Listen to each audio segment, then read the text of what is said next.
खबर में खुश आमदीद। मेरे साथ है आरफ मीर भट्टी साहब और मैं हूँ सईद काजी। कुछ अहम कारोबारी शख्सियात मुतहरक हुई हैं और मुख्तलिफ हलकों से मुलाकातें भी करें। खान साहब से भी कुछ लोगों की मुलाकात हुई है। उनसे हम पूछेंगे कि क्या तय पाया उनके माबैन, या क्या कोई मैसेज था नहीं था, नैब में पेश न होने पर क्या खान साहब गिरफ्तार हो जाएंगे। उधर अमरीकी कांग्रेस का एक जो ग्रुप है उसने ख़त लिखा है ब्लिंकन को कि इमरान खान के हवाले से, तो इससे खान साहब को फ़ायदा होगा या पब्लिक हमायत में कमी आएगी, क्योंकि अमेरिका के ख़िलाफ़ ही उनका एक बयानिया रहा है। घाना जैसा मुल्क जिसकी सिर्फ 100 बिलियन से भी कम, $100 बिलियन से कम 77.59 जिसकी GDP है, उसको $3 बिलियन दे में नहीं दिए। ये क्या कहानी है। हमारे साथ कुछ मेहमान भी होंगे, लेकिन बड़ी साहब इससे पहले कि मैं बात को आगे बढ़ूँ, एक पब्लिक इंटरेस्ट का और मैसेज है जो हम देना चाहते हैं, और वो ये है कि लोग अक्सर ये समझते हैं कि पोलियो के कतरों से खुदा न खास्ता हमारे बच्चों को नुकसान। ऐसा नहीं है। पोलियो के कतरे ज़िंदगी बचाते हैं, माजूरी से बचाते हैं। मेरे ख़ानदान में मैं ख़ुद एक्सपीरियंस कर चुका हूँ, मेरे बड़ों में बड़ी अहम लोग थे वैसे वो, लेकिन उनको पोलियो ने उनको ज़िंदगी भर की माजूरी से उनको जो है वो बिस्मिल्लाहिर्रहमानिर्रहीम को पोलियो के कतरे ना पिलाने से ज़िंदगी ज़्यादा। लेकिन अब हमारे साथ आ जाते हैं अकील करीम डैडी साहब, किसी तारुफ के मोहताज नहीं। जी। अकील भाई अस्सलाम वालेकुम। वालेकुम अस्सलाम। अकील भाई आपकी आवाज़ सुनी सुनी लगती है। आप अकील करीम डैडी साहब तो नहीं बात कर रहे? जी प्लीज हुक्म करें सर, मैं आपके घर भी चक्कर लगा चुका हूँ। अच्छा अकील भाई, गुजारिश ये है कि क्या मुल्क में सूरत हाल है, कल आपकी साबिक प्राइम मिनिस्टर से मुलाकात भी हुई, उससे पहले कारोबारी शख्सियात अहम अदारों के लोगों से भी मिले। क्या मुल्क कोई बेहतरी की तरफ जा रहा है जिसमें सियासी इस्तेकाम आ सके? मेरा ख्याल है कि रिस्क सिचुएशन तो बहुत ज्यादा है। कारोबारी हजरात तो इकट्ठे हुए थे। संडे को मेरे घर पे भी एक मीटिंग हमने बुलाई थी, तो इससे को हम गौर एजाज साहब के घर पे भी गए थे, और उस मीटिंग के बाद मैं ex prime minister Imran Khan से भी मुलाकात की थी, लेकिन वो मुलाकात का ताल्लुक इस वाक़े से नहीं था। वो तो सिर्फ स्ट्रेट अवे, क्योंकि उनकी जूम कॉल पे मीटिंगें होती हैं इकनॉमी के हवाले से, तो मैं भी एक ऑब्जर्वर बन के उस मीटिंग में बैठ गया था। और इसके बाद मेरी जो बातचीत हुई होगी सलाम दुआ की हद तक, इसके बाद मैं निकल गया था बाहर। मैंने टीवी चैनल पर इंटरव्यू भी दिया था, और उन्होंने मुझसे सवाल किया था कि आपने कोई मैसेज देने के लिए आए थे, तो मैंने कहा ये सब बेकार बातें हैं। और वो मेरा इंटरव्यू मुझे लगता है किसी ने रुकवा दिया, मुझे नहीं पता क्यों रुकवाया गया। अगर ये इंटरव्यू चलने देते तो ये गलतफहमी भी क्रिएट ना होती। इसके बाद मैंने देखा कि मेरे हवाले से ये न्यूज़ गर्दिश कर रही है कि मैं शायद कोई मैसेज दे के गया था, तो मैं मैसेज दे के तो कोई भी नहीं आया था। जिस मीटिंग से मैं उठ के आया था, इवन तो हमने वहाँ भी ये डिसाइड किया था कि हमारी कमेटी बात करेगी, जिनसे भी मिलेगी कमेटी मिलेगी, तो वहाँ भी हमने एक दूसरे को बता दिया था कि किसी किस्म का कोई बंदा इंडिविजुअल तौर पे काम ना करे। तो गौर एजाज साहब का नाम रखा था कि वो आसिफ जरदारी साहब से मिलेंगे, मियाँ एहसन का नाम रखा था वो प्राइम मिनिस्टर शहबाज शरीफ से मुलाकात करेंगे, और इसके अलावा मैं समझता हूँ दुनिया न्यूज़ के मालिक ने कहा था वो शायद आर्मी चीफ से बात करेंगे, और इमरान खान से मिलने के लिए कोई टीम उन्होंने डिसाइड नहीं। तो ये सारी बातें थी, इसके अलावा कोई बात नहीं की थी। और उस मीटिंग में हमने ये भी कहा था कि अफवाज पाकिस्तान के खिलाफ किसी भी प्रोपेगेंडा से आप एहतियात करें, ये हमारे मुल्क को नुकसान पहुंचाने के बराबर है। सेकंड बात भी थी कि जो 9 मई को जो हुआ था एक्सीडेंट, उसकी मजम्मत की सबने मिल के। तो ये पूरे लबाब पूरी ये स्टोरी है। अच्छा अकील भाई, ये रहनुमाई फरमाए, फौज तो हमारी है, हम फौज के हैं, ये पाकिस्तान की फौज है। मेरा नहीं ख्याल कि फौज के बारे में अवाम में कोई फासला है। इस प्रोपोगंडे को ज़्यादा नहीं कुछ फैलाया जा रहा? जिन्होंने भी गैर आईनी काम किया उसके खिलाफ काम होना चाहिए। ये कैसे हो सकता? पाकिस्तानी कौम अपने फौज के खिलाफ जा ही नहीं सकती, ये तो मुमकिन ही नहीं है। आप क्या कहते हैं इसके बारे में? ये आपकी बात 100% सही है। इस वक्त ये इमेज भी नहीं होना चाहिए। मुझे नहीं लगता, अगर कोई सियासी इख्तलाफात भी है तो सियासतदान आपस में बात करें, अफवाज के खिलाफ बात नहीं करनी चाहिए। लेकिन कुछ जगहों पे हमने वो खुद सुनी है लोगों के मुंह से बात कि चीफ ऑफ आर्मी स्टाफ के खिलाफ, मैं समझता हूँ किसी सूरत में हमें बात नहीं करनी चाहिए। और एक और दो और के खिलाफ हमने मुसलसल सुना है, उनके खिलाफ बात की जा रही है, जिसकी मैं समझता हूँ हमें भरपूर तरीके से। आप शायद वो बात कर रहे हैं जब मेरा ख्याल है नवाज शरीफ और मरियम नवाज कमर जवेद बाजवा साहब का इस्तीफा मांग रही थी, या एक्स जनरल फैज हमीद साहब का मांग रही थी, या किसी और बात की आप बात कर रहे हैं? सर ये भी बात की उतनी मजम्मत हमें करनी चाहिए। मैं तो इवन जो हाई कोर्ट सुप्रीम कोर्ट के बाद जो इवेंट हुआ है मैं उसकी भी मजम्मत करता हूँ। हम अपने इदारों को किसी सूरत में भी कमजोर ना करें, और मैं आपकी बात से पूरा इत्तेफाक करता हूँ कि ये इवेंट जो 9 तारीख को हुआ है और इसके पहले भी हुआ है और इसके बाद भी कोई अगर ये हरकत करता है तो हमें उसका मुंह तोड़ जवाब देना चाहिए। मैं ये नहीं कहता कि किसी और ने कहा, जिसने भी किया है, ये सब के लिए हमारे अल्फाज यही है कि खुदा के लिए हम अपने इदारों को तबाह अपने हाथ से ना करें। हम पहले ही बहुत नुकसान उठा चुके हैं, अब हम लोगों में इतनी हिम्मत नहीं है कि फर्दर कोई नुकसान उठा सके। गलतियां हो सकती है, गलती का ज़ाला भी हो सकता है, लेकिन कम अज कम किसी के खिलाफ कंपेन लाना ये हमारे इंटरेस्ट में नहीं है।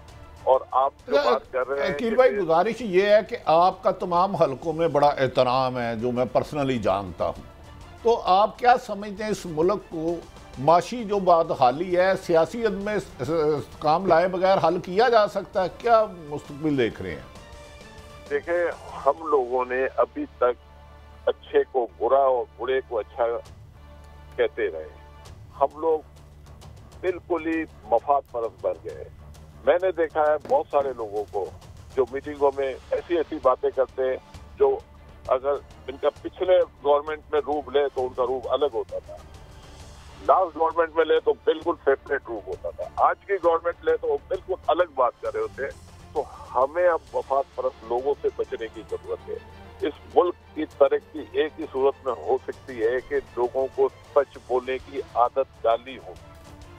मुझे भी लोग, बहुत सारे लोग पता नहीं क्या क्या कहने शुरू हो गए कि मैं क्यों गया भाई मीटिंग में। भाई मैं मीटिंग में गया था इकोनॉमी पे बात करने के लिए, मैं कोई साजिश करने तो गया नहीं था। और मैं वो आदमी हूँ, जब ये कुछ नहीं हुआ था तो मैं लोगों को डोर टू डोर कह रहा था कि भाई साहब अपनी जबान संभाल के इस्तेमाल करो। अच्छा अकील भाई, मैं चाहता हूँ ज़्यादा आपसे इस्तिफादा किया जाए। एक तो क्या आपके इल्म, दो बातें पूछना चाहता हूँ। एक तो क्या खान साहब को आपके इल्म है किसी ने या आपने या किसी तौर पर भी ये कम्युनिकेट किया कि खान साहब आप कुछ अरसे के लिए बाहर चले जाएं? नंबर 1। नंबर 2, जो रिकन्सिलिएशन की आप इतनी पॉजिटिव कोशिश कर रहे हैं वो कैसे बेल मंडे चलेगी अगर जो है वो एक ड्रॉप ऑफ जो एक तिनका गिरने पर भी पर्चा हो जाता है खान साहब पे? तो कोई दो बातें हैं। एक तो क्या ये ऐसी बात उनको ऑफर दी गई, और दूसरा ये कि जब तक कोई आप ऐसी एफर्ट नहीं करते कि एक दूसरा फरीक से नजर आए कि जनाब वो रिकन्सिलिएशन चाहते हैं, क्या फरमाएंगे इन दोनों बातों के ज़िम्न में? ये दोनों बातें मेरी जान से बिल्कुल नहीं हुई। मैंने कोई इस तरह की बात नहीं। ठीक, ना मुझे किसी ने मैसेज दिया था। एक तो ये होता है ना कि वो मैसेज दिया हो, ना मैसेज मुझे किसी ने दिया है, ना मैंने ये बात अपने तौर पे कही है। ठीक, मैं सिर्फ मीटिंग में बैठा था, मैंने सिर्फ 20-22 लोगों की तकरीरें सुनी है और सब इकोनॉमी की बात कर रहे थे और कोई नहीं कह रहा था कि ये इस वक्त जो आग लगी है इसको बुझाओ। मैं तो एक्सपेक्ट कर रहा था कि भाई ये जो मामला चल रहे इसको पहले सही करें। अगर ये मामला ठीक हो गए तो फिर इकोनॉमी ठीक होगी ना। जब अनरेस्ट होगा तो इकोनॉमी कहाँ से ठीक होगी? बिल्कुल दुरुस्त। बहुत शुक्रिया, थैंक यू वेरी मच करीम साहब। एक अहम शख्सियत, कारोबारी शख्सियत, गए थे तो एक र्यूमर मिल चल पड़ी थी, अच्छा हुआ कि उनसे हमने बात की। अब हमारे साथ दो माहिरीन कानून के माहिर हैं, एक जनाब शुएब शाहीन साहब माहिर कानून है, और रबिया बाजवा साहिबा भी हमारे साथ हैं, नायब सदर हैं लाहौर हाई कोर्ट बार की। Thank you very much for your time Rabia साहिबा और शाहीन साहब। रबिया, मैं आपकी तरफ पहले आता हूँ। एक तो ये कोई नई रवायत चल पड़ी है और ये एक सिलसिला चल रहा था, और अब हम देखते हैं कि अदालतों के बाहर जिस किस्म का बयानिया और जिस तरीके से अदालतों को किया जा रहा है, तो इसमें जो बार है हमारी या जो बार्स हैं सारी, उनका क्या मौक़िफ़ है और क्या वो कुछ स्टेप इन करेंगी कि इस तरह से हरासान ना किया जाए इन इदारों को या इन इदारों को बेवकूफ़ जो हो रहे हैं? इस हवाले से क्या थिंकिंग पाई जाती है हमारी लीगल फ्रेटर्निटी में? जनाब मोहतरमा रबिया बाजवा साहिबा। जी थैंक यू। देखिए जी, वकला की तो एक तारीखी जदोजहद है रूल ऑफ लॉ और कॉन्स्टिट्यूशन के आप होल्ड करने के हवाले से, सुपरमेसी ऑफ द कॉन्स्टिट्यूशन के हवाले से और डेमोक्रेटिक वैल्यूज़ के हवाले से। तो उस हवाले से बार्स आज भी अपना किरदार अदा कर रही हैं। आपने देखा कि अभी गुज़िश्ता रोज़ हम लोगों ने लाहौर हाई कोर्ट बार के अंदर एक भरपूर हमारा हाउस हुआ और वकला साहिबान ने अपना कंसर्न शो किया और हमने इस हवाले से एक रेजोल्यूशन पास की कि मुल्क के अंदर जो इस वक्त आईनी तौर पर एक बहरान पैदा हुआ है और एक जो सूरत हाल है, इसके ऊपर हमें बड़े तशवीश का इजहार हमारी बार एसोसिएशन ने किया।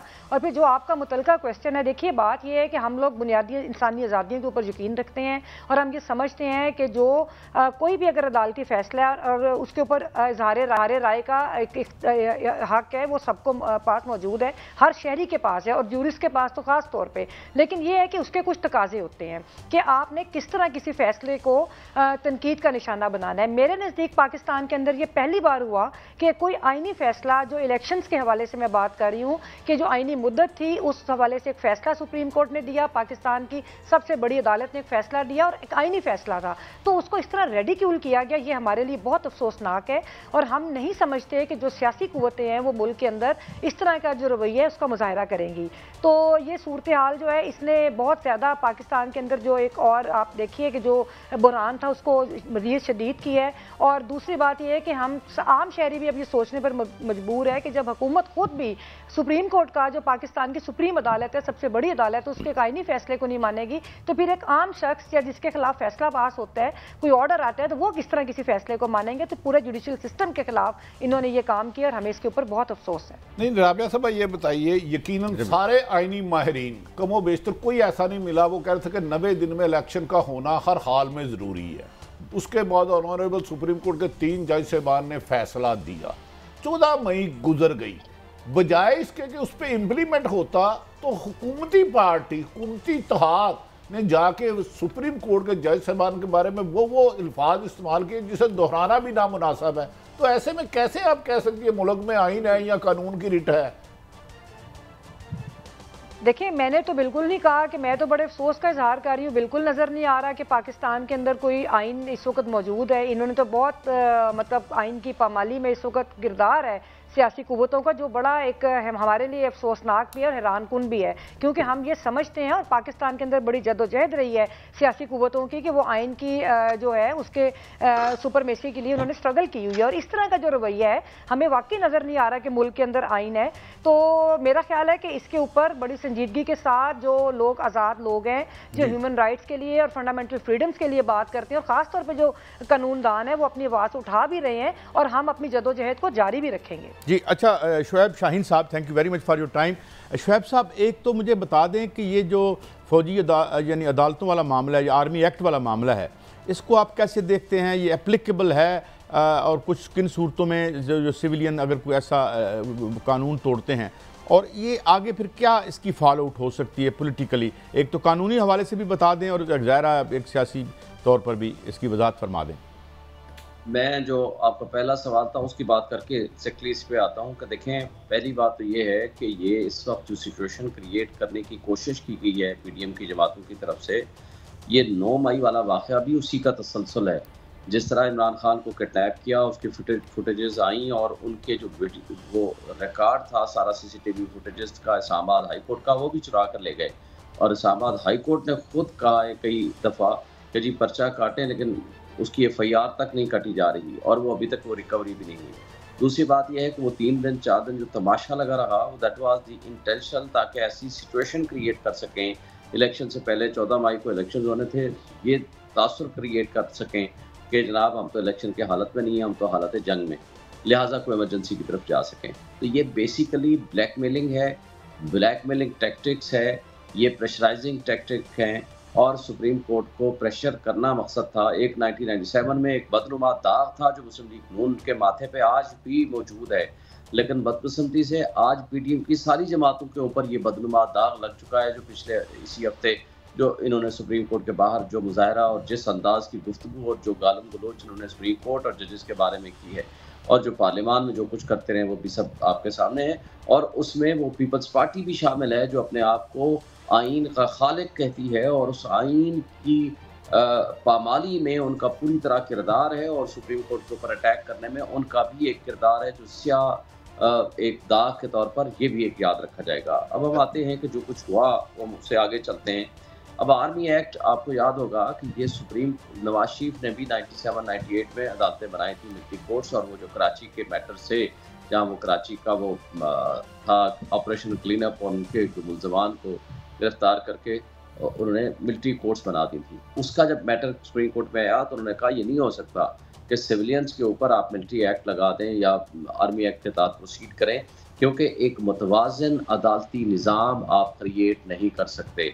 ये ठीक है, उनका जो इंटरनल इशू है, जो ऑफिशियल्स हैं, जो वो लोग हैं कि जो उनके अपने एम्प्लॉइज़ हैं, उनके ऊपर आर्मी एक्ट और उसके मुताबिक प्रोसीडिंग होती है, वो बेशक कराएँ चलाएँ। फिर आपको याद होगा कि 2015 में जब नवाज शरीफ साहब की हुकूमत थी, तमाम पार्टीज़ की कंसेंट से आर्मी आइन में तब्दीली की गई, और आइन की तब्दीली के बाद उसमें ये कहा गया कि 2 इयर्स के लिए, बाद में कुछ अर्से के लिए एक्सटेंड भी हुआ था, 2 साल के लिए हम इसको मिलिट्री कोर्ट्स बना रहे हैं, क्योंकि उसमें वो केसेस लेके जाएंगे जो दहशतगर्द हैं, जिनके खिलाफ एविडेंस डायरेक्टली वो नहीं ला सकते, और वो दहशतगर्दी भी मुल्क की सलामती के खिलाफ कर रहे हैं। उसमें कोई पॉलिटिकल वर्कर्स के लिए वो मैटर नहीं था। अब जब उस पर भी जब मैटर ये आइन में तरमीम हुई तो सुप्रीम कोर्ट में चैलेंज हुआ कि क्या ये मुतवाज़ी अदालती निज़ाम आइन में तरमीम होकर भी हो सकती है, और क्या ये जो बेसिक स्ट्रक्चर है हमारे कॉन्स्टिट्यूशन का कि जो अदलिया को आज़ादी, इंडिपेंडेंस ऑफ जुडिशरी का जो कॉन्सेप्ट है, क्या उसके ख़िलाफ़ है। बड़ी डिटेल जजमेंट आई और उसमें मेजॉरिटी व्यू का ये फैसला आया, चूँकि आइन में तरमीम होगी और सुप्रीम कोर्ट आइन में तरमीम वो इस वक्त जो है वो सेटिसाइड नहीं करती, क्योंकि सर्कमस्टांसेस हमारे मुल्क के ऐसे हैं। लेकिन पाकिस्तान में आज जो सिचुएशन है, ये देखें, पॉलिटिकल वर्कर्स या कोई आम अफराद या कोई भी शख्स कोई दहशतगर्दी करे या गलत फैसला करे, इसमें बेसिकली ये प्रोटेस्ट में वायलेंस हो गई, गलत हुआ, बीच में दहशतगर्द घुस गए, किसने क्या किया, कानून और आइन उसकी इजाज़त देता है, प्रोसीड करें इन अकॉर्डिंग विद लॉ। लेकिन उसका ये कहना कि पॉलिटिकल वर्कर्स के ऊपर या किसी पार्टी के ऊपर बैन लगा देना या उनको आर्मी एक्ट के तहत ट्राई करना, ये अनकॉन्स्टिट्यूशनल भी है और इलीगल भी है, और उसका इतलाक़ नहीं हो सकता। हाँ, जब कभी ये फैसला तो ऑफिशियली शायद उन्होंने अनाउंस किया है, लेकिन जब इसका इतलाक़ हो के प्रोसीडिंग शुरू होंगी तो ये चैलेंज होगा और हाई कोर्ट और सुप्रीम कोर्ट उनको सेटिसाइड करेगी। ये नहीं हो सकता कि आप अपनी मर्जी से मिलिट्री कोर्ट्स बना के और उनके मुताबिक आप पूरी सिविल एडमिनिस्ट्रेशन और सिविल जस्टिस सिस्टम को बाईपास करते हुए आप मिलिट्री कोर्ट्स में ले जाएं केसेस को। और शुएब साहब जरा थोड़ी सी इसमें भी रहनुमाई फरमाइए। देखिए, बज़ाहिर जो गैर जानिबदार हल्के हैं वो कह रहे हैं पीडीएम की तो स्ट्रेटेजी कामयाब रही, 9 मई का वाकया हुआ, जो अमला को नुकसान हुआ नहीं होना चाहिए किसी भी कीमत पे, बीइंग पाकिस्तानी कोई भी नहीं सोच सकता, लेकिन उसका तो वो कह रहे हैं हमने मकासद हासिल कर लिए, सुप्रीम कोर्ट ने जो कंटेम्प्ट लगानी थी उससे पीछे हट गई, और अब एक नया आ गया कि इमरान खान के खिलाफ मिलिट्री कोर्ट में केस चलाया जाएगा। वजीर साहब कह रहे हैं, रोजाना कहते हैं 40 दहशतगर्द उनके घर में है, तो इसमें तो पॉलिटिकल वर्कर आ गए, जैसे आप कह रहे हैं कि नहीं हो सकता, लेकिन हुकूमत तो ये ऐलान कर रही है बार बार। देखें, हुकूमत के अपने दिन गिने जा चुके हैं, हुकूमत पब्लिक में जाने के काबिल नहीं है। क्या इन हरकतों से या इन चीज़ों से पीटीआई की मकबूलियत ख़त्म हो जाएगी? क्या लोटे बनाने से पार्टियां ख़त्म हो जाया करती हैं? इन्होंने क्या किया? जुल्फ़िकार अली भुट्टो को, शेख मुजीबुर रहमान से आप उठा लो, शेख मुजीब को माइनस करने की कोशिश हुई, आपका मुल्क 2 हिस्सों में बट गया। आपने 186 वाली सीटों वालों को इक़्तिदार नहीं दिया, 86 वालों को दिया, आपका मुल्क अली भुट्टो को आपने इक़्तिदार दिया, उसने आपको रेस्क्यू भी किया। जब 5-6 साल गुजरे तो आपने उसी को जुडिशरी के जरिए एलिमिनेट कर दिया। क्या पीपल्स पार्टी खत्म हो गई थी? नहीं हुई। जब बेनज़ीर 86 में वापस आई तो ज़्यादा फोर्स के साथ आई, और उस जुल्फ़िकार अली भुट्टो की पीपल्स पार्टी में से कई पार्टियों ने जन्म लिया, जिसमें खर की अपनी पार्टी थी, मुस्तफ़ा जतोई की अपनी पार्टी थी, कौसर न्याजी, पता नहीं कितनी कितनी पार्टियां निकली, लेकिन कोई सस्टेन नहीं कर पाई, क्योंकि किंग्स पार्टी का वजूद कायम रखना बड़ा मुश्किल होता है जब तक अवाम में वो ना हो। फिर आगे हुआ, आप चले जाएं, ये अलग बात है कि जरदारी साहब की अपनी पॉलिसीज़ ने पीपल्स पार्टी को बड़ा महदूद कर दिया इंटीरियर सिंध की हद तक, लेकिन को ख़त्म करने में नाकाम रही। फिर हम आगे आए, आप मोहम्मद खान जुनेजो को लाया गया, मोहम्मद खान जुनेजो में से ही नवाज शरीफ को पैदा किया गया, जुनेजो साहब को साइडलाइन कर दिया गया। फिर जब नवाज शरीफ साहब मकबूल हो गए तो उनको साइडलाइन, उसमें से PMLQ का वजूद पैदा हुआ, और फिर पेट्रियाट्स का तड़का लगाया गया, पेट्रियाट्स पीपल्स पार्टी से उठाए गए, फिर वो एक PMLQ और पेट्रियाट्स का मिक्सचर करके जमाली साहब और शौकत अली साहब को इक़्तिदार दिया गया। लेकिन जो ही वो शरफ साहब साइडलाइन हुए तो वो इक़्तिदार भी हवा में उड़ गया। उसके बाद आप देखें जब भी नवाज शरीफ को माइनस करने की कोशिश हुई, लेकिन उसका इक़्तिदार, उसका पब्लिक में एक इमेज बरकरार रहा। ये अलग बात है कि ये जो 1 साल उनको मिला है, ये अपनी हरकतों और अपनी अच्छा शोएब भाई, मैं थोड़ा सा चूंकि वक्त का आपसे भी फ़ायदा उठाना चाहता हूँ, और रबिया साहबा मैं एक सवाल आपकी तरफ लेके आता हूँ। एक तो ये जिस तरह शोएब भाई ने कहा, ये फरमा दीजिए कि क्या है ये अब कह रहे हैं, वज़ीर दाखिला साहब कह रहे हैं कि ये जो कोर्ट्स हैं ये इनके फैसले सुप्रीम कोर्ट में भी चैलेंज नहीं हो सकेंगे, और पार्टी पर पाबंदी की बातें भी हो रही हैं। तो आप क्या समझती हैं, आप एक इलेक्टेड नुमाइंदा भी हैं हाई कोर्ट बार की, हाउ जिस लीगल फ्रेटर्निटीज़ को कैसे देख रही है और उसका इस पर रिएक्शन क्या होगा? रबिया साहिबा। जी देखिए, जहाँ तक वज़ीर दाखिला साहब की बात है, ये उनका एक अपना ओपिनियन है, एक अपना मौक़िफ़, और वो एक पार्टी है इसके अंदर। मैं नहीं समझती, अगर आप हिस्टोरिकल पर्सपेक्टिव में देखें तो पहले भी ऐसे फैसले, जिनमें से एक का जिक्र हमारे भाई ने किया भी है अभी, तो उसके अलावा भी और जजमेंट्स ऐसे मौजूद हैं, जस्टिस सेठ वकार साहब की जजमेंट भी मौजूद हैं और सुप्रीम कोर्ट के फैसले भी मौजूद हैं कि जिसमें जो बुनियादी इंसानी हकूक़ के वायलेशंस की बुनियाद के ऊपर या जुरिस्डिक्शन के पॉइंट्स के ऊपर उन्होंने कोर्ट ने फैसलों को सेटिसाइड किया है, जो फौजी अदालतों के फैसले हैं। दूसरी बात मैं कहूँ कि देखिए, इस वक्त आप देखते हैं कि 18th अमेंडमेंट के बाद आर्टिकल 10A जो कॉन्स्टिट्यूशन के अंदर फेयर ट्रायल से रिलेट करता है, और ये एक यूनिवर्सली एक्सेप्टेड ह्यूमन राइट्स की बुनियादी एक फेयर ट्रायल जो है उसका हिस्सा है। तो ये बिल्कुल मैं नहीं समझती कि वो कोई फैसले सस्टेन करेंगे जो पॉलिटिकल एक्टिविस्ट या पॉलिटिकल वर्कर्स के खिलाफ अगर ऐसे फैसले ये करते हैं। दूसरी बात ये है कि ये अभी पहले बात हो रही थी, अगर मैं किसी भी पॉलिटिकल पार्टी की बात करती हूँ, आज ये हो रहा है, कल को कोई और पॉलिटिकल वर्कर्स जो हैं उसके इस तरह के केसेस के अंदर इन्वॉल्व होंगे। तो मैं समझती हूँ कि अगर इस तरह होने लग गया तो पाकिस्तान के अंदर कभी भी कोई पॉलिटिकल एक्टिविटी जो है वो नहीं हो सकती, और इस वक्त जो सिविलियन मार्शल लॉ में नज़र आ रहा है वही परसिस्ट करेगा।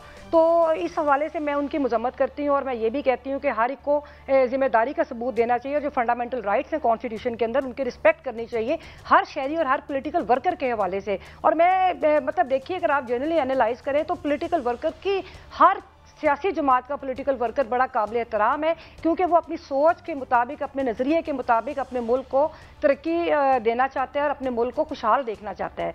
तो मैं समझती हूँ कि ये बिल्कुल है, और इसके ऊपर हम लोग सारे वकला ने तो हमेशा जद्दोजहद की, जैसे आपने भी सवाल किया, और हम आइंदा भी इसके लिए सिविलियन सुपरमेसी की जंग लड़ते रहेंगे, और हम उस वक्त भी लड़ते रहे वकला कि जब पॉलिटिकल पार्टीज़ ने कंप्रोमाइज़ किए तो हम फिर भी लड़ते रहे। और मेरा ख्याल है कि अगर इस तरह का कोई फैसला आता है, अभी तक तो देखिए इनकी इम्प्लीमेंटेशन, इन्फोर्समेंट अभी नहीं हुई, ये जो अभी इनकी ख्वाहिशात हैं कि इनको आर्मी एक्ट के तहत ट्राई किया जाए, लेकिन अगर ये ट्राई होंगे तो मैं नहीं समझती बिल्कुल भी कि जो आला अदालतें हैं ये फैसले जो हैं वो सस्टेन करेंगे। अच्छा रबिया साहब, एक तरह रहनुमाई फरमाए, एक आप खातून भी हैं, खसूसन आजकल पिछले चंद दिनों से चार दीवारी को बहुत पामाल किया जा रहा है, औरतों के दुपट्टे खींचे जा रहे हैं, बच्चों को घरों में फेंका जा रहा है, तोड़ फोड़ की जा रही है। जमान पार्क में हर दूसरे दिन नाका लगा के लोगों बुनियादी हुकूक सलब कर दिए जाते हैं, और तो और कि शीरी मदारी और दीगर खवातीन की जमानत होती है फिर हो जाती है। तो इसमें आप जो कहा, क्या इसका मतलब है कि इस मुल्क में इस वक्त जमहूरियत नहीं कहा जा सकता, जब चाहे चार दीवारी पामाल कर दे और खवातीन के लिए खसूसन कुछ कहे? देखिए, बड़ी सादा सी बात है भट्टी साहब, बड़ी सादा सी बात है कि मुल्क में जबर भी हो, इंसानी हकूक़ की वायलेशंस भी हों और जमहूरियत भी हो, ये नामुमकिन है। इस तरह के रवैयों से पाकिस्तान पूरी दुनिया में मजाक बन रहा है, और पाकिस्तान के अंदर जो क्राइसिस है, इकोनॉमिक क्राइसिस, पॉलिटिकल क्राइसिस, और तीसरा आपका आइनी क्राइसिस, वो सारे जो हैं वो बहुत ज़्यादा बढ़ते जा रहे हैं। तो मैं ये समझती हूँ कि हमने पहले भी इसकी मजम्मत की, अपने हाउस में भी की, और ख़ास तौर पे मैं जिक्र करूँगी ख़वातीन वकला के साथ भी ये किया गया। जो ख़वातीन वकला हैं उनके साथ भी इस तरह का सलूक किया गया, लाहौर में भी हुआ, कराची में भी हुआ, और मुख्तलिफ पाकिस्तान के हिस्सों में हुआ। और बाकी जिन ख़वातीन का आपने जिक्र किया उनके साथ जो हुआ, ये भी बहुत अफसोसनाक है। आर्टिकल 14 जो कॉन्स्टिट्यूशन का डिग्निटी ऑफ पर्सन की और डिग्निटी ऑफ सिटीजन की बात करता है, ये उसकी बराह रास्त वायलेशन है, जिसके ऊपर अदालतों के फैसले मौजूद हैं, जिसके ऊपर आपका आइन बड़ा क्लियरली कहता है। तो इस सिलसिले को बंद होना चाहिए, और अगर ये सिलसिला बंद नहीं होता तो फिर इनको ये नहीं कहना चाहिए कि हम लोग सिविलियन गवर्नमेंट हैं। और मैं आखिरी बात करूंगी, अभी हमने बात की पाकिस्तान पीपल्स पार्टी के हवाले से, तो उनकी तो बड़ी जद्दोजहद की तारीख रही है। मोहतरमा बेनज़ीर भुट्टो साहिबा थी, भुट्टो साहब थे, और उनके अलावा जो उनके वर्कर्स थे पार्टी के, उन्होंने, आपने देखा कि उन्होंने किस दिलेरी के साथ मार्शल लॉ का मुकाबला किया। तो मैं समझती हूँ कि पार्टी अपनी रवायात के जो है उसको पामाल कर रही है, तो उनको सोचना चाहिए इस हवाले से। उनसे हम बिल्कुल इस तरह के रवैये की तवक्को नहीं करते। बिल्कुल दुरुस्त। अच्छा शुएब साहब, ऐसा मैं बताऊं, अगर मोहतरमा शहीद बेनज़ीर होती, मेरी उनसे बहुत ज़्यादा एहतराम का रिश्ता था। वो तो नामुमकिन था ये काम जो आजकल हो रहे हैं, अगर बेनज़ीर साहबा शहीद ना होती तो होते। लेकिन क्या ऐसा लग रहा है कि लोग बार बार अदालतों में जा रहे हैं, अदालतों में बहुत ज़्यादा दबाव है, हज़ारों मुकदमा दर्ज हो जा रहे हैं, एक शख्स पे सैकड़ों हो रहे हैं। तो ऐसे में इंसाफ के हसूल में खासी लोग परेशान हैं, इन्हें क्या अब आवाम करे? देखिए, बात यह है कि अगर आप इस कंटेक्स्ट में बात करते हैं तो मैं ये समझती हूँ कि पाकिस्तान के अंदर एक डिफाइनिंग मूवमेंट है सिविलियन सुपरमेसी के हवाले से। लोगों ने अपना एक्सप्रेशन दिया, मुख्तलिफ हवाले से लोगों ने अपने जज्बात का इजहार किया। तो मेरा ख्याल है कि दिलेरी और बहादुरी के साथ हालात का मुकाबला करना चाहिए। और जो आइनी बहरान है, इस पर अदालतों के ऊपर भी जिम्मेदारी है कि वो भी अपने जो फैसले हैं उनको बड़ी बहादुरी के साथ अपने, जो वो समझते हैं कि जो चीज़ अच्छा एक बात और मैं रबिया साहिबा, एक शुएब शाहीन साहब से एक बात पूछना चाहूँगा। शुएब शाहीन साहब, एक तो ये फ़र्क है, अब राना साहब ये भी कह रहे हैं कि इमरजेंसी लग सकती है, खून खराबे की भी वो बात कर रहे हैं। तो ये आप क्या समझते हैं, इमरजेंसी के लिए क्या वो लीगल रिक्वायरमेंट्स मौजूद हैं, लगाई जा सकती है, या उसकी क्या रेपरकशंस होंगी? जनाब शुएब शाहीन साहब। देखें, इनकी तो ख्वाहिश ही यही थी, और ये जो ड्रामा और ये सारा कुछ जो किया गया, जो लाहौर में भी कोर कमांडर हाउस पे जो हमला हुआ, 5 घंटे का ऑपरेशन, वो बताते हैं कि 3 बजे से जी स्टार्ट हुए, लोग निकलना शुरू हुए, जो 9 बजे तक वहाँ रहे, मुख्तलिफ जो अब तक स्टेटमेंट्स आ रही हैं। सिविल एडमिनिस्ट्रेशन कहाँ थी, किधर थी? एक सिंगल पुलिस वाला। यहाँ तो इनोसेंट लोगों के ऊपर आप शेलिंग करते हैं और वाटर कैनन पता नहीं क्या क्या इस्तेमाल करते हैं, लेकिन एक बंदा भी उनको रोकने वाला नहीं था। मकसद क्या था? मकसद ये था कि ऐसी इशू क्रिएट किया जाए ताकि कल कला हम एक तो 14 मई से फारिग हो जाएं, और दूसरा सुप्रीम कोर्ट में जाकर के बता सकें कि हमारे पास इस पोजीशन पे नहीं है कि हम कोई इलेक्शन की तरफ जा सकें और इमरजेंसी का नफाज कर सकें। लेकिन सुप्रीम कोर्ट ने और हाई कोर्ट ने, इस्लामाबाद हाई कोर्ट ने उनकी इन उम्मीदों के ऊपर पानी फेर दिया। उन्होंने जब सब कुछ रिवर्स कर दिया तो उसके बाद पुरअमन हो गया, सारी चीज़ें सेटल डाउन हो गई। तो असल मकसद ही इनका ये सारा कुछ ये था। इमरजेंसी नहीं लग सकती, इमरजेंसी के लिए बहुत एक्सट्रीम रिक्वायरमेंट्स हैं, और उसके लिए प्रेसिडेंट ऑफ पाकिस्तान का हिमसेल्फ सेटिस्फाई होना ज़रूरी है for the purpose of imposing an emergency. और ग़ालिबन हमारे राब्ते में कुछ प्रॉब्लम आई साहब, अगर शुएब शाहीन साहब से दोबारा रब्ता हो सके। मगर आप राबिया साहिबा से आपने एक बात पूछी थी, वही मैं दोहरा दूँ या आप बात करें? क्या शुएब साहब आप सुन पा रहे हैं मुझे? अच्छा नहीं, अभी राब्ता नहीं। अच्छा राबिया साहब, मैं आपसे फिर सवाल करता हूँ। सुप्रीम कोर्ट ने जो हुक्म दिया था कि 14 मई को इलेक्शन हो, आज ग़ालिबन 18 हो गई है, तो क्या सुप्रीम कोर्ट के हुक्म को इस तरह हवा में उड़ा दिया जाएगा, कोई कार्रवाई नहीं होगी? और मौजूदा जो लोग कहते हैं, आईनी माहिरीन आप जैसे, कि निगरान हुकूमत 90 दिन से 1 दिन भी ज़्यादा नहीं हो सकती, तो अब इसका क्या स्टेटस है मौजूदा निगरान हुकूमत का दोनों सूबों में, पंजाब और KPK में, और जो सुप्रीम कोर्ट का हुक्म था जिसके मुताबिक इलेक्शन नहीं हुए 14 मई? देखिए, सबसे पहले तो मैं आपके पहले हिस्से का जवाब दूंगी कि सुप्रीम कोर्ट ये नहीं है कि कार्रवाई नहीं करेगी। अब रिव्यू पिटिशन पेंडिंग है, अब मेरे ख्याल में 23 के लिए वो केस लगा हुआ है, और हम ये समझते हैं कि सुपरमेसी ऑफ द कॉन्स्टिट्यूशन के लिए सुप्रीम कोर्ट अपना किरदार अदा करेगी, और बिल्कुल जो जिम्मेदार हैं उनके खिलाफ आगे कार्रवाई भी की जाएगी। जहाँ तक निगरान हुकूमत का तल्लुक है, उसके बारे में बिल्कुल ये दुरुस्त है कि इस वक्त उनका वो बिल्कुल हम समझते हैं कि गैर आईनी है। उनका काम था कि वो आते इलेक्शंस करवाते फिर वो चले जाते, लेकिन हमने देखा कि उन्होंने इलेक्शंस करवाने क्या थे, उन्होंने इलेक्शंस ना करवाने के लिए अपनी पूरी कोशिश की कि इलेक्शन टाइम पे ना हो, और उसके बाद उनकी जो आईनी मुद्दत है वो ख़त्म हो चुकी है, और अब उनके रहने का कोई जवाज़ नहीं है। उम्मीद है कि आगे सुप्रीम कोर्ट या हमारी अदालत जहाँ पर भी केस चैलेंज होगा या ये सवाल उठाया जाएगा, वो उसके ऊपर अपनी एक लास्ट कमेंट शुएब साहब वो करेंगे। और एक आखिरी बात, वो जो जी फरमाइए, मुकम्मल करें। नहीं, बस वो मैंने कर ली। मैं अगर शुएब साहब जो राब्ता हाँ, मैं शुएब साहब, लास्ट क्वेश्चन है मेरा आपसे। एक तसुर, जो मैं आम आदमी हूँ, मैं कानूनदान नहीं हूँ, हमें ये तसुर पुख्ता होता जा रहा है कि कुछ लोग कानून से बालातर हैं। जो रूलिंग एलीट है वो बाई हुक और by crook they want to stay in power no matter what. तो ये तासर बड़ा पुख्ता हो रहा है कि ये कानून शानून हमारे जैसे गरीब आदमी के लिए होता है। मैं साइकिल किसी की चोरी कर लूँ तो लेतर वेतर मारे जाते हैं हमें थानों में। तो ये तासर पुख्ता हो रहा है, और क्या इस हकीकत के साथ ही हमें जिंदा रहना पड़ेगा इस मुल्क में? क्विकली मोहतरम शुएब शाहीन साहब। देखिए जी, इस वक्त तो जो पिछले 1 साल से जो कुछ हो रहा है, जो ह्यूमन राइट्स वायलेशन हो रही है, लोगों को उठाओ, मारो, नंगा करो, तशद्दुद करो और फिर उनको फेंक दो। दूसरा जो कुछ आजकल हो रहा है, अदालत इधर से रिलीफ देती है, घंटे बाद उसको अदालत के बाहर से ही गिरफ्तार कर लेते हैं। अदालत दूसरे दिन रिलीफ देती है, तीसरे दिन गिरफ्तार कर लेते हैं। अभी शीरी मजारी का तीसरी दफा गिरफ्तारी हुई है, और कोर्ट मतलब है जस्टिस मियां गुलशन नज़ीब साहब के पास थे, और उसने कहा यार हम इंटरनेशनल वर्ड पे, मैं तो इससे ऊपर देख रहा हूँ, मैसेज क्या हम दे रहे हैं। अदालत इधर से रिलीफ देती है, घंटे बाद उठा लेते हैं। 3 एमपीओ से उनको फारिग किया, तो उधर से क्या किया उन्होंने, पिंडी से एक आर्डर लिया है 3 एमपीओ को, फिर उसमें बंद कर दिया। जो ही वो अदालत उनको छोड़ती है अडियाला जेल से, अभी वो रिलीज नहीं हुए होते, दूसरे दिन वो दोबारा गिरफ्तारी हो जाती है। इस वक्त जो सिचुएशन क्रिएट की गई, पर्पसली रूल ऑफ लॉ को वायलेट किया गया, कानून की हुक्मरानी के साथ। शुएब शाहीन साहब, आपकी बड़ी अहम गुफ्तगू है, मगर वक्त का सामना करता है। बहुत शुक्रिया रबिया बाजवा साहिबा और जनाब शुएब शाहीन साहब फॉर एनलाइटनिंग अस। भट्टी साहब, मैं ब्रेक की तरफ जा रहा हूँ। ब्रेक के बाद मैं सवाल यही छोड़े जा रहा हूँ कि भट्टी साहब, कुछ लोग फिर कानून से बुला, ये हकीकत को मान लें हम कि मैं और आप, हम पे तो कानून लगेगा, किसी और पे भी लगेगा या ताकतवरों पे भी लगेगा या नहीं, इस पर बात करेंगे एक ब्रेक के बाद। बड़ी अहम खबरें, अमरीकी कांग्रेस में इमरान खान साहब की हमायत का क्या मामला है, और घाना जैसे मुल्क को कर्जा मिल गया, हमें कोई भीख भी नहीं देता, ये खेल क्या है? ब्रेक के बाद।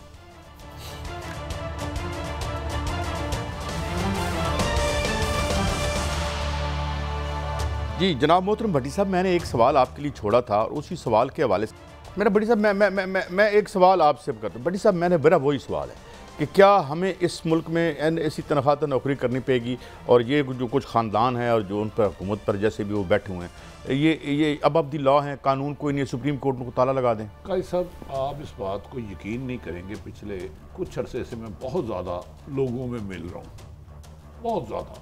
आम लोगों में या बड़े लोगों? आप बड़े लोगों को छोड़े, मैं उनके बारे में सख्त लफ्ज़ नहीं, वो तो दौलत के तकब्बर में खुदा और ताकत के तकब्बर में खुदा मैं खुद देख चुका। अल्लाह खैर वो छोड़े।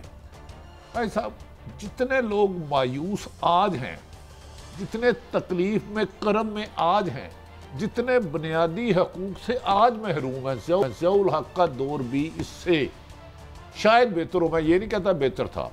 जिस मुल्क के वजीर दाखिला मोहतरम राना सनाउल्लाह साहब कहे सुप्रीम कोर्ट के चीफ जस्टिस की कोई हैसियत नहीं, उनके भेजने से कोई गवर्नमेंट घर नहीं जा पहुंच जाएगी, घर भेजने का मामला बंद हो चुका है, यानी कि सुप्रीम कोर्ट का इख्तियार उन्होंने खत्म कर दिया। तो फिर अब इलेक्शन के बगैर यही हयात यही रहेंगे? अगर सुप्रीम कोर्ट के चीफ जस्टिस और 3 रुकनी बेंच का कोई इख्तियार नहीं, मैं तो आप कीड़े मकोड़े हैं, जब चाहे ये रोन दे और मार दे। इंसानों की हैसियत कीड़े मकोड़े से ज़्यादा इस हुकूमत के तर्ज अमल के आगे कुछ नहीं है। जिस तरह चादर चार दीवारी पामाल की जाती है, एक एक शख्स को उठाते हैं, 8-8 दिन पता ही नहीं चलता उसका वजूद है कि नहीं, जिंदा है कि मर गया। इमरान रियाज कहाँ है? मुझे एक सवाल का जवाब दे दे। उसने जो गलत है गलत किया, जिसने भी गलत किया, मेरे लिए हर सियासतदान काबिल एहतराम है, लेकिन जहाँ मुल्क में आपकी आवाम की जानो माल महफूज ना हो और उसके जिम्मेदार हुक्मरान हो और वो अदालतों को भी ना माने, तो उधर से यही मुनासिब लोग कहने लग पड़े हैं पाकिस्तान से जिंदा भाग। पहले हमेशा, आज भी पाकिस्तान जिंदाबाद जिंदाबाद जिंदाबाद, लेकिन ये जो रवैया रख रहे हैं इससे बार बार मुझे तरीके इंसाफ से कोई हमदर्दी नहीं है। मैं आपको गारंटी दे रहा हूँ, मेरे लिए तमाम सियासतदान काबिल एहतराम है किसी के भी। अच्छा, मैं एक शॉट और चलवा, लेकिन इतना आप पकड़ दकड़ कर रहे हो, इतनी जुल्म की दास्तान बना रहे हो, भाई तो कर लो, करा लो फिर अगले महीने इलेक्शन। अगर समझ रहे हो इमरान खान खत्म हो गया, इलेक्शन का खेल खत्म। दूसरा कायसा, अगर सुप्रीम कोर्ट कुछ नहीं है तो इलेक्शन क्या है? का ये कहना कि 30 से 40 दहशतगर्द है, यार ये हुकूमत का फेलियर है कि लाहौर जैसे शहर में एक घर में बकौल इनके 40 दहशतगर्द हैं, तो तुम किस मर्ज की दुआ? मर्जी किसके आगे दहशतगर्द लिख दे नाम। अच्छा, अब क्या है, क्या हालात है भट्टी साहब? कौन से 8 कहते हैं 8 अक्टूबर में ऐसी इलेक्शन कोई नहीं कराने जाओ। काजी साहब, जब तक सादा और बेवकूफ़ लोग जिंदा ना, ठग भूखे नहीं मर सकते। यही तमाम PDM के काबिल एहतराम लीडरशिप। 18 के इलेक्शन को धांधली कह रहे थे, फौरी इलेक्शन कराओ। गुजरांवाला की जो जुबान मेरे अहम तरीन अदारे मेरी मुल्क के मुहाफ़ज़ों के बारे में इस्तेमाल की गई है, काश ये दोबारा खुद सुन लें। कह रहे हो जो माहौल आज है, ये माहौल तो आपने किया है इन 13 महीनों में। आज तो इस मुल्क में एक पत्ता भी नहीं टूटा। जिसने 9 मई को किया, गलत किया, उसे इबरतनाक सजा दे। मैं किसी भी जराइम पेशा, किसी भी वायलेशन के हक में नहीं हूं, लेकिन जो तुम चादर चार दीवारी पमाल कर रहे हो, जो साफत पर तुम कदगन लगा रहे हो, इसका कौन जवाब देगा? कौन डिक्टेशन दे रहा है आजकल? कोई एक टीवी उठे और कुरान पाक पे हाथ रखे कि हम दयानतदारी से सच दिखा रहे हैं, इतनी करे कोई जुर्रत? चलें भट्टी साहब, हम तो जो जितना सुना सकते हैं अब मजीद सुनाते हैं आप। और क्या हमने भी जिंदा रहना है इस माशरे में? ठीक है, नहीं, पीछे पड़े हुए हैं। मेरा ख्याल है हिजरत ही करिए। लेकिन भट्टी साहब, मेरा पूरा सवाल सुन लें। क्या जरूरत है इमरजेंसी की? वो कौन सा काम है जो इमरजेंसी के बगैर वतन अजीज में नहीं हो रहा? डिक्लेयर है। मैं यही अर्ज करने लगूँ, military code, martial law, emergency, क्या जरूरत है?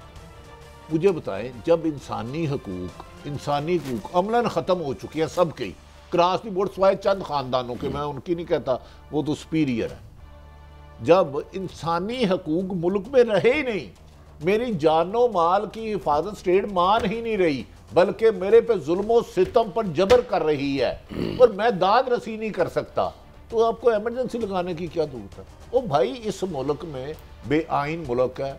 आज सुप्रीम कोर्ट को मोहतरम वज़ीर दाखिला साहब खुद कह रहे हैं उनका हुक्म की क्या कोई हैसियत नहीं है, वो तो किस्सा माजी हो गया। अच्छा, एक तो इमरजेंसी में क्या करना है मुझे बताए ना, कानून को मान लो आप। यही तो पूछ रहा हूँ, इमरजेंसी की क्या जरूरत है? सुप्रीम कोर्ट को आप उसमें मुअत्तल बना देना चाहते? काजी साहब, हमें तो वैसे ही सख्ती में है। मैं ये भी पता है कौन किसको क्या कह रहा है, और जो सवाल कर रहे हैं और जवाब दे रहे हैं, इन दोनों के कोर्ट वर्ड पर। और 3 दिन पहले F7 में जो बेपर्दा छुपके मिले, सामने मिले, और क्या शराइत रखी और इमरान खान को किस तरह ख़त्म करना है, ना हमें ज़ुबान खुलाएं, जाने दें। आप खुदा बने बैठे हैं, वज़ीर दफ़ा है, आप बड़े आदमी हैं, आप रात 3:30 बजे आर्मी चीफ को जगा सकते हैं। हम तो कमज़ोर आदमी हैं, हम तो अरशद शरीफ शहीद के कातलों को नहीं पकड़ सकते। साहब, मैं एक और आपसे, तो बेबस हो गए। आप बताओ किस किस का कोडवर्ड क्या है, और जब ये वाकया करवाया तो किस कोडवर्ड से नवाज शरीफ को बताया गया? खुदा का खौफ करो यार, झूठ इतनी देदा दलेरी से तो ना बोलो कि सच बोलने वाला ही शर्मिंदा हो जाए। बट साहब, अब लगता है कि ये PDM और इसका एक इंपॉर्टेंट हिस्सा नून लीग है, वो कहते हैं कोई इदारा नहीं है, असी कल्ले हैं।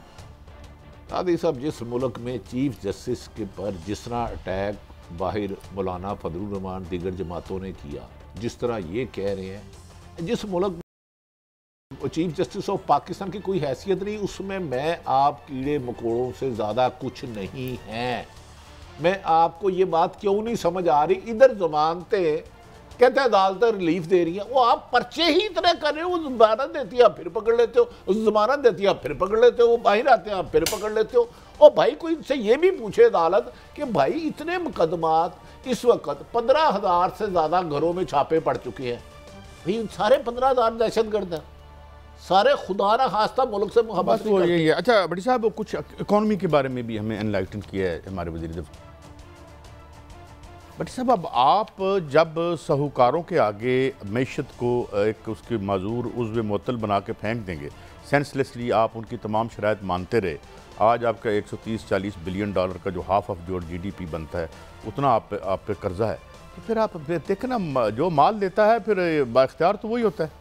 इस वक्त पाकिस्तान का मैं बता दूं कि सबसे ज़्यादा जो हमारा खर्च, सबसे बड़ा खर्च, ये कहते हैं ना, ये ज़रा जी फौज है, ये IMF नंबर 1 बिग आइटम है, और उसको सारी वसूलियों के पैसे इकट्ठे करके भी दे दें तो पूरे नहीं होते। This is your management. को मिल गया, यूक्रेन को मिल गया।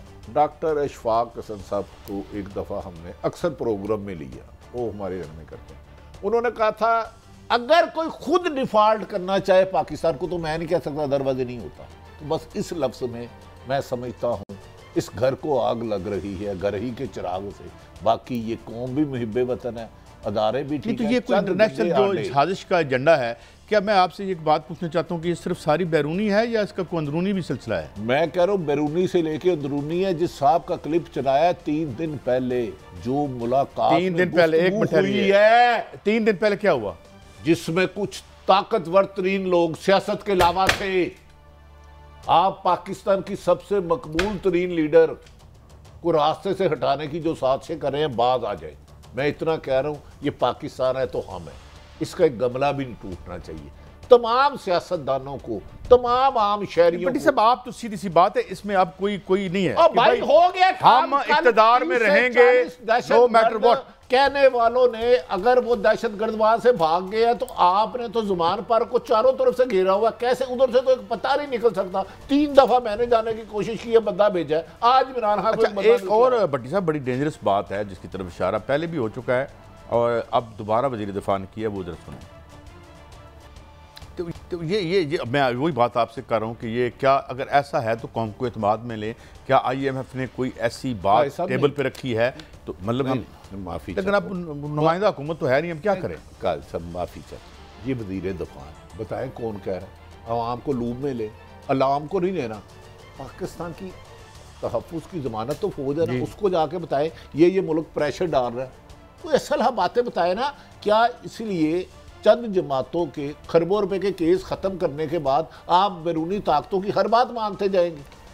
मुझे बताए ना ये तो हुजूर आपसे पूछ, खुदा ना खासा कभी किसी ने ये तो नहीं कहा आपने जो लूटा हुआ माल है हम पाकिस्तान वो बड़ा मुकद्दस है, उसका अच्छा, ये ना आपने उकामे की बात करनी है, ना उकामे की तनख्वाह की बात करनी है। उकामे का इनका भी था, आपको पता है मोहतरम ख्वाजा, वो हलाल उकामा है। नहीं, वो उसको अदालतों ने जायज कर दिया, वो अदालतें ठीक है कि मैं वज़ीर दिफा हूं और मेरे पास कामे का मकसद क्या है कि पूरी दुनिया में मनी लॉन्ड्रिंग कर सकता हूं, मुझे पूछ नहीं सकता कोई। कामा खाली तनख्वाह नहीं है भाई, तनख्वाह भी आई थी कोई थोड़ी बहुत भाई। तनख्वाह मैटर नहीं करती। अगर मैं इस वक्त यूए का कामा लेता हूं तो मैं वहां का नेशनल हूं। नहीं, नेशनल नहीं, मतलब रेजिडेंट। और रेजिडेंट है ना भाई, उधर इमिग्रेशन मिल जाती है, इधर नहीं मिलती। आप अकाउंट और मैं अकाउंट खोल सकता हूं और जौन सी मर्जी ऑफशोर कंपनियों में अपना पैसा घुमा सकता हूं और मुझे इधर कोई नहीं पूछ सकता। क्या ये वज़ीर दिफा मोहतरम ख्वाजा साहब को गुफ्तगू जेब देती है? उस्मान डार के घर में उसकी मां का दुपट्टा तोड़ा, खींचा आपने, उसकी बहन की तजलील की। वो खुदारा रहम करो इस मुल्क पे। अच्छा बड़ी साहब, वो तो आपकी जगह मेरा सवाल। अच्छा, तुम आपका मतलब है किसी के घर में जाके माँ बहन की इज्जत किसी की नहीं है? कोई मैं ये नहीं कह रहा, ये बात मैं मौजूद पे रहना चाहता हूँ। हजूर, इसका मतलब ये है कि अगर कोई और मुल्क हो तो ये कामा तो बड़ी बाइस शर्म बात नहीं है। कल साहब आप मौजूद पे रहना चाहते हैं। मेरी नज़र में इंसानियत, अल्लाह ताला ने इंसान को दुनिया में इंसानी खिदमत के लिए भेजा है। इंसान से बड़ा कोई नहीं है। मुस्लिम लीग नून के वजीर खजाना थे और कह रहे हैं स्टेट बैंक के ज़र मुबादला के ज़खायर सितंबर तक $2 अरब से कम हो जाएंगे। भट्टी साहब, एडी बुरी हालत है। मिफ्ता इस्माइल साहब कह रहे हैं एथोपिया की भी बुरी हालत है। एथोपिया का तो 60 एथोपियन जो है ना, क्या कहते हैं, उसका डॉलर आता है। ये खुद कह रहे हैं किस्म का, इसके मुताबिक हम वादी नज़र में डिफॉल्ट हो चुके हैं। मैंने फिर अर्ज किया, ये वैसे खालिद साहब कह चुके हैं। डॉक्टर इशफाक असद साहब ने कहा था पाकिस्तान को जब तक पाकिस्तान की हुकूमत खुद ना डिफॉल्ट करना चाहिए, ये नहीं हो सकती। बस इससे ज़्यादा मेरी ज़ुबान जेब नहीं देती, मेरे पास एविडेंस नहीं है। जिन चीज़ों का एविडेंस हम तो कोर्ट कर रहे हैं ना उनको, डॉक्टर साहब। मैं कौन सा पेंट कोर्ट कर रहा हूँ? मैं भी कोर्ट ही कर रहा हूँ। हम आप अपनी तरफ से तो नहीं कह रहे ना। मैं बेवकूफ़ हूँ को, मैं पागल हूँ आजकल, सच बोलूँ इस जलती आग। अच्छा भट्टी साहब, मैं बात ख़त्म यानी प्रोग्राम के एंड की तरफ आ गए हैं, क्लोजिंग है मेरे ख्याल में। मैशत का भी हाल हमारे सामने है, लॉ एंड ऑर्डर भी हमारे सामने है, सिविल आज़ादियाँ भी हमारे सामने हैं। ये क्या अहद है? इसे कैसे मौरख क्या लिखेगा इसके बारे में? मैं बड़ा हैरान होता हूँ। और अल्लाह करे चीज़ें बेहतर हों। हफ्ते का आखिरी प्रोग्राम है मंडे को। बशर्ते ज़िंदगी फिर मिलेंगे। इजाज़त, अल्लाह हाफ़िज़।